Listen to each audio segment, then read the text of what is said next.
আমি কথা বলবো পবিত্র কোরআনুল কারীমের ৬৭ নম্বর সূরা। সূরাটির নাম হলো মুলক। বলেন কি না?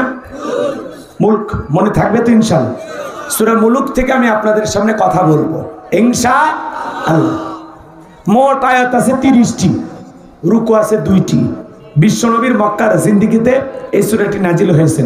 কোরআনুল কারীমের ৬৭ নম্বর সূরা, 6-7 কথা কয় না কে? কত নাম্বার হলো তাহলে? মনে থাকবে তো ইনশাআল্লাহ। ৬৭ নাম্বার সূরা, আর মোট আয়াত ৩০, রুকু ২টি। সূরাটির নাম মুলক। মনে থাকবে তো ইনশাআল্লাহ। আল্লাহর কোন বান্দা যদি সূরা মুলক নিয়মিত তিলাওয়াত করে আমল করে, এই সূরার এত ফজিলত, আল্লাহ তাআলা তার কবরে সওয়াবকে সহজ করে দেবেন। একটু জোরে কর না সুবহানাল্লাহ। আল্লাহর কোন বান্দা যদি সূরা মুলক নিয়মিত আমল করে, কঠিন কিয়ামতের ময়দানে এই সূরাটি আল্লাহ তাআলার দরবারে ওই ব্যক্তির পক্ষ নিয়ে আল্লাহর সাথে ঝগড়া করবে ওই ব্যক্তিকে জান্নাতে নেওয়ার জন্য। সূরা মুলক যদি নিয়মিত আমল করতে পারেন, আপনার তাকদীর খুলে যাবে, ভাগ্য খুলে যাবে। আজকে মুসলমান কোরআনের সাথে আমাদের সম্পর্ক নেই।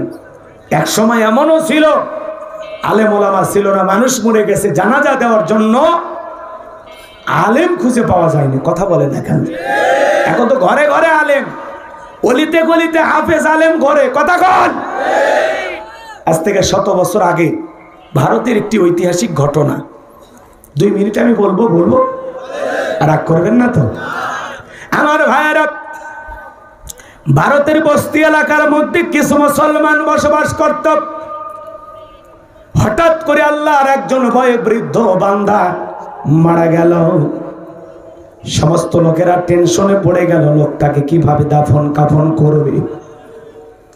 কারো কোনো নিয়ম জানা নাই, জানা যাবে দেবে এরকম একজন ইমাম এলাকায় নাই, কোনো আলেম নাই। লোকজন টেনশনে পড়ে গেল, কি করা যায়। সবাই যখন টেনশনে পড়ে গেল, এইবার কিছু লোক বলতেছে, শোনো, জানাজা দেবার মতো ইমাম পাবো কিনা জানি না, কিন্তু লাশটা বেশিক্ষণ রাখলে তো গোসল দেওয়া যাবে না, পচে যাবে, লাশটা দুর্বল হয়ে যাবে। সবাই মিলে লাশটাকে গোসল করানোর পরে সিদ্ধান্ত নেওয়া হলো, যেহেতু রাস্তার পাশে আমাদের কবরস্থান, আগামীকালকে সকাল থেকে সন্ধ্যা পর্যন্ত লাশ নিয়ে আমরা অপেক্ষা করব। যদি কোনো আলেম পাওয়া যায়, হাফেজ পাওয়া যায়, আল্লাহর সেই বান্দার মাধ্যমে আমরা জানাজার নামাজটা পড়ায় নিব। দুপুর বেলার দিকে অপেক্ষা করতে করতে তাকায় দেখে একজন জুব্বা পরা, টুপি পরা মানুষ হেঁটে হেঁটে আসতেছে। সবাই দেখে মনের ভিতরে শান্তি ফিরে পাইল, এই বুঝি একজন আলেমকে পাওয়া গেছে, জানাজা পড়ায় বিদায় করবে, আর আমাদের টেনশন করা লাগবে না। ওই লোকটা যখন চলে আসছে, সবাই ধরে বলে, ভাই, আমাদের একটা মানুষ মারা গেছে, কিভাবে দাফন কাফন করতে হয় আমরা জানি না, আপনি দয়া করে যদি একটু জানাজার নামাজ পড়ায় লাশটা দাফন করে দেন, উপকৃত থাকবো। আপনাকে দেখে মনে হয় আপনি আলেম মানুষ। বলে, আমি আলেম মানুষ না, আমি ভারতের একজন পুলিশ। সবাই দেখে বলে, আপনি শিক্ষিত মানুষ, অবশ্যই জানাজার নিয়ম কানুন আপনার জানা আছে, দয়া করে আপনি একটু জানাজার নামাজ পড়াবেন, আমাদের এছাড়া আর কোনো উপায় নাই। সবাই যখন হাতে পায়ে ধরে অনুরোধ করলো, আল্লাহর সেই পুলিশ বান্দা জানাজার নামাজের ইমামতি করলেন। সবাই এবার অনুরোধ করে, লাশটা কিভাবে কবরে রাখতে হয় আমরা জানি না। সকলের অনুরোধে আল্লাহর সেই বান্দা কবরে নামলেন। লাশটাকে রাখার পরে বাঁশের বিছানা বিছায়া দেওয়ার পরে মাটি চাপা দিয়া লোকটা যখন চলে গেলেন, অফিসে যাওয়ার পরে পকেটে হাত দেয়, জরুরি একটা পেপার ছিল, পকেটে হাত দেয়, পেপারটার খুঁজে পায় না, কাগজটার পায় না, টেনশনে পড়ে গেল। খুঁজতে খুঁজতে কবরস্থান পর্যন্ত আসলেন, পাইলেন না। এইবার ওই গ্রামের মানুষজনকে ডেকে বলে, ভাই, আপনাদের কবরস্থানে লাশ দাফন করতে এসে আমার বিপদ ঘটে গেছে। আমি লাশটা নামানোর জন্য কবরে নামছিলাম, আমার পকেটে একটা দামি পেপার ছিল, কাগজ ছিল, ওই কাগজটা পইরা গেছে। ওইটা যদি আমার কাছ থেকে হারিয়ে যায়, আমার চাকরি যাওয়ার সম্ভাবনা আছে। দয়া করে আপনারা আসেন, আমার বিশ্বাস কবরের ভিতরে কাগজটা পইরা গেছে। সবাই যখন ডেকে বলে ভাই এই মাত্র কবর দিলাম 1-1.5 ঘন্টা আগে, সেই কবর কি খনন করা যাবে? বলে হ্যাঁ, এখনো লাশ পচে না, গলে নাই, চলো যাই। সবাইকে নিয়ে যায় কবরের মাটি টান দেওয়া হলো। 1-2টা বাঁধ যখন টান দিয়েছে, সবাই তাকায় দেখে আহারে কবরটা আলোকিত।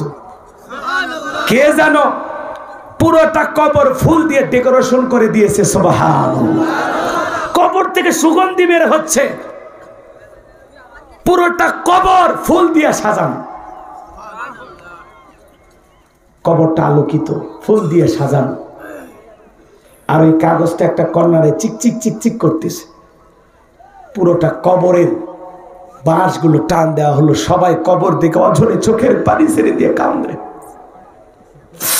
আল্লাহর সেই পুলিশ বান্দা কাঁদে আর দেখে বলে আরে আল্লাহর এই বান্দা দুনিয়ার জীবনে কেমন আমল করেছে যার কারণে তার কবরটা ফুল দিয়ে সাজানো হয়েছে। 1-1.5 ঘন্টা আগে মাটির কবর ছিল, ওই মাটির কবর কে ফুল দিয়ে সাজাইলো? এই বান্দা দুনিয়ার জীবনে কেমন আমল করেছে না জানা পর্যন্ত আজকে আমি আর বাড়িতে যাব না। কাগজটা তুললেন কবর থেকে, বাঁশ দিয়ে কবরটা ঢেকে দিলেন, মাটি চাপা দিলেন। আর পুলিশ কান্নাকাটি করে আর বলে আরে আল্লাহর বান্দা কি এমন ভাগ্যবান, কি এমন আমল করেছে যে আমলের কারণে তার কবরটা আল্লাহ তাআলা এইভাবে ফুল দিয়ে ডেকোরেশন করে দিয়েছে। আমি না জানা পর্যন্ত বাড়িতে যাব না। আল্লাহর বান্দা কবরে গেছেন, কি এমন আমল করেছেন যে আমলের কারণে আল্লাহ তাআলা তার কবরটা ফুল দিয়ে সাজাইছেন। আপনারা কি জানতে চান? কারা কারা শুনতে চান? সে আমলের কথা 2টা হাত তুলে দেখান। সে আমলের কথা শুনবেন? সবাই কবরে যাওয়া লাগবে না বাজার? শুনবেন তো ইনশাআল্লাহ?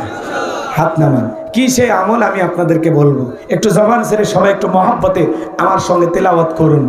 আউযু বিল্লাহি মিনাশ শাইতানির রাজিম, বিসমিল্লাহির রহমানির রহিম।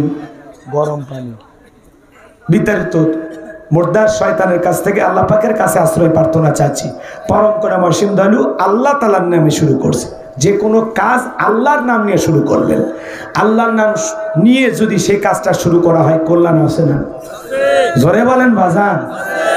একটু আল্লাহর নামে আমরা শুরু করলাম। এইবার চলেন, আমার আল্লাহ রাব্বুল আলামিন বলেন তাবারাকাল্লাযী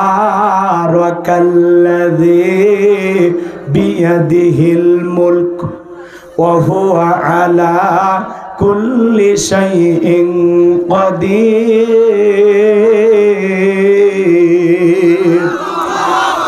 আমার আল্লাহ রাব্বুল আলামিন বলেন মহামান্বিত সেই সত্তা যার হাতে সর্বময় কর্তৃত্ব, রাজত্ব, পাওয়ার, ক্ষমতা, সকল ক্ষমতার একমাত্র মালিককে। আর তিনি হলেন সব বিষয়ের উপরে ক্ষমতাবান, তিনি হলেন সর্বশক্তিমান। আল্লাহু আকবার বলেন। তাহলে সকল ক্ষমতার একমাত্র মালিককে? জোরে বলেন।